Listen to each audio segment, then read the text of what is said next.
Si je te partage cette vidéo, c'est que je m'y suis reconnu. Après l'avoir regardée, je ne vois plus les choses comme avant.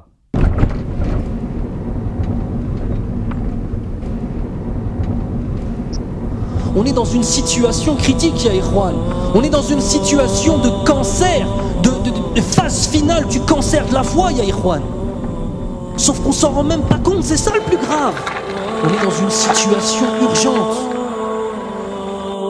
Combien d'entre nous n'arrivent pas à dormir la nuit par rapport à ce qui se passe à nos frères et sœurs? Allah, combien? Allah. Même al-mahabba, même le lien d'amour, fils abilillah, il a tellement disparu à ce point-là. À ce point-là qu'on est sur Facebook, on voit un truc, on voit une vidéo avec nos frères et sœurs qui se font massacrer. Ah, rahimahumullah. Et 5 minutes après, on est en train de bahak avec quelqu'un au téléphone. Nos cœurs, ils sont morts à ce point-là, subhanallah. Au point que si quelqu'un, on ne le connaît pas, on ne sait pas l'aimer. C'est ça l'amour, fils abilillah. Aimer pour Allah, c'est réussir à aimer quelqu'un que tu n'as jamais vu de ta vie, Yahri. Parce qu'il a une foi qu'il partage avec toi, qui est la chose la plus importante. Est-ce qu'on pense, ne serait-ce que dans nos doigts, à faire des doigts pour nos frères et sœurs à travers le monde? Partout. Est-ce que quand on voit ce qui se passe, nos cœurs ils se retournent? Est-ce qu'on a peur pour nos frères qui se fassent tuer dans la rue? Est-ce qu'on a peur pour eux? Est-ce que quand tu vas rentrer, est-ce que quand je vais rentrer chez moi avec ta femme, elle va voir ton visage, elle va dire qu'est-ce que t'as, ya Habibi? Qu'est-ce qui se passe? Tellement ça va se voir sur nos visages. Quand tout ça, c'est notre relation avec Allah Azza wa Jal qui n'est pas assez forte, ni plus ni moins. Ni plus ni moins que ça. On est loin, ya Ikhwan. On est extrêmement loin. Extrêmement loin. C'est un musulman, même si un bébé, bon, j'ai le pouvoir de dire, ça m'énerve. Tu vas pas tuer le bébé quand même? Moi je tue le bébé. Moi je tue le bébé.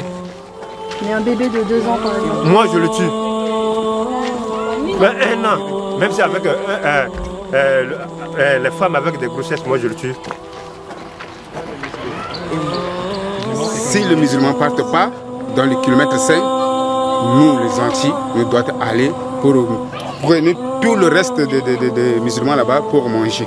Parce que le musulman c'est bon pour manger. Parce qu'il avait beaucoup de têtes, donc il faut manger comme ça. Bon.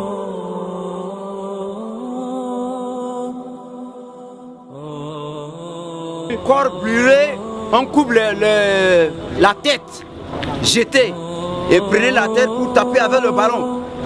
Ce n'est pas ça.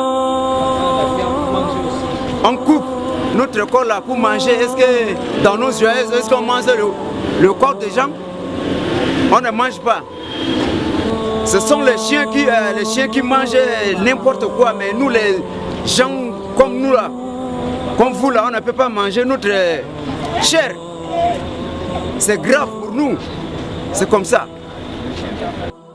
En tant que moi, là, j'ai tout subi.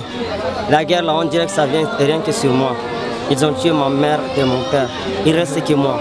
Je suis seul maintenant. Je ne sais pas là où j'allais. C'est pour cela que je suis resté ici, à la base des réfugiés. Et moi, j'ai parti à l'école. J'ai promené.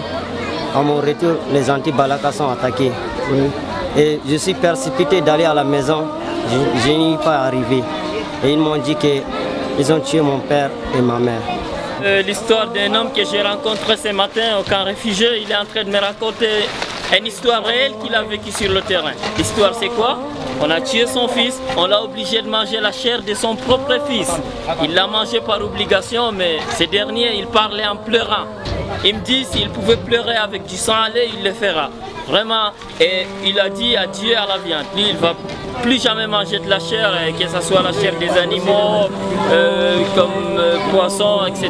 Il a juré de ne plus manger la viande parce qu'on l'a obligé de manger la chair de son fils, mes frères. C'est vraiment terrible. Ces gens-là, ce sont ceux qui nous aident ici à vivre. Sans eux, on serait déjà morts. Parce que les vivres ils nous amènent des vivres chaque fois. Nous mangeons grâce à eux une fois par jour. Mais ça ne nous dérange pas. L'essentiel, c'est de vivre. Mais seulement, nous remercions beaucoup l'opinion internationale ainsi que les bienfaiteurs. Nos bienfaiteurs que vous êtes. Alors nous vous encourageons de continuer à agir de la même façon pour ne pas que nous mourions de faim. Parce que nous venons de très loin.